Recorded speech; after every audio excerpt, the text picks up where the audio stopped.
Hello again, and you join me in my shed. Some of you may already know that I bought this belt sander grinder for doing metal work or tool restoration. And it's great, by the way, but it's got one problem with it. The dust goes everywhere. So I've come up with a bit of an idea. Let's see if it works. Because I keep swapping through the grits on the belts, I'm leaving the side off. So a lot of the metal dust is flying out from the side here. So what I'm going to try and do is make a tray here and then magnetise it. Now I was thinking, what can I use? And I've got a box full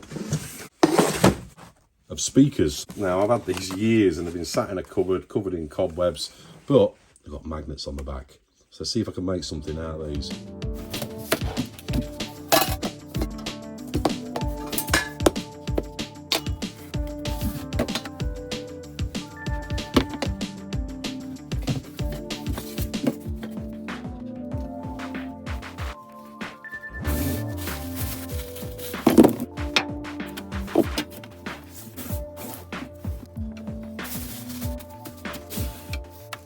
Right, so what I was going to do first of all is use this tin I've got, this box, but it's quite thick, the metal, and the magnetisation off the speakers isn't that great, to be honest, so it's not going to attract the dust.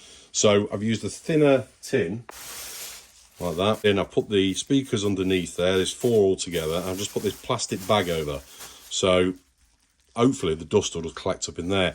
This is a trial run. Who knows what's going to happen? Let's give it a whirl. I've just put a piece of wood underneath the sander just to bring it up so the lip goes over into that tray. Let's put an 80 grit on. Obviously, I don't want to use dust extraction because of the sparks that are going to be generated from this. If you've got some better comments, stick them below. Right, bit of rusty bar. Let's give it a go.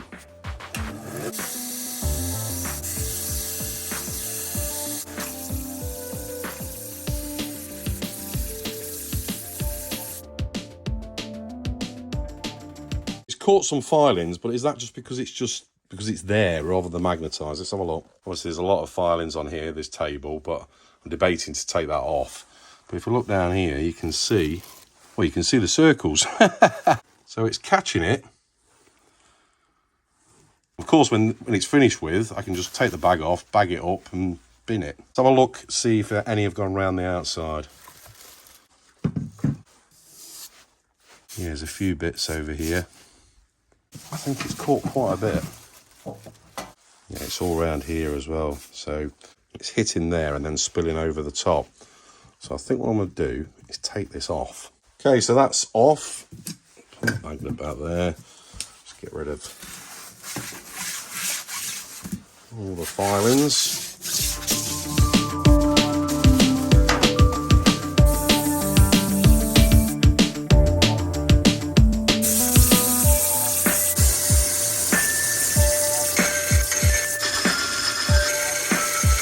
Seems to be doing the job. You can see where the circles are. I suppose if I had more magnets or a stronger magnet and surrounded it around the front here as well, because if you look here, it's where it's coming down from the front of the belt. I suppose what I could do is make a backsplash, probably magnetise it as well. I've seen some of that magnetised flexible material. Maybe I could use that around the back and at the front. And what I really need to find out is what the orientation of the sparks, where they actually shoot off to. I could probably use some fluorescent paint and probably paint up some of the dust. Turn the lights off, put a UV light on here, put it in slow motion on the camera and see where they fly off. Anyway, that's for another video. So I think it's doing what I intended it to do. And of course, cardboard and plastic don't mix when it comes to sparks. I know this. It's a trial run. When I come up with something, it will be health and safety friendly. Fireproof, shall we say.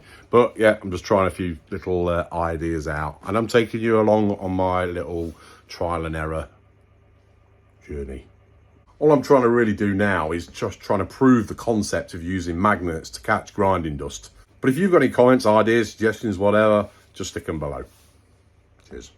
I'll bring you the next version when I work out something else. I may surround it in magnets, but you'll be the first to see it. So thanks for watching. Take care. Cheers.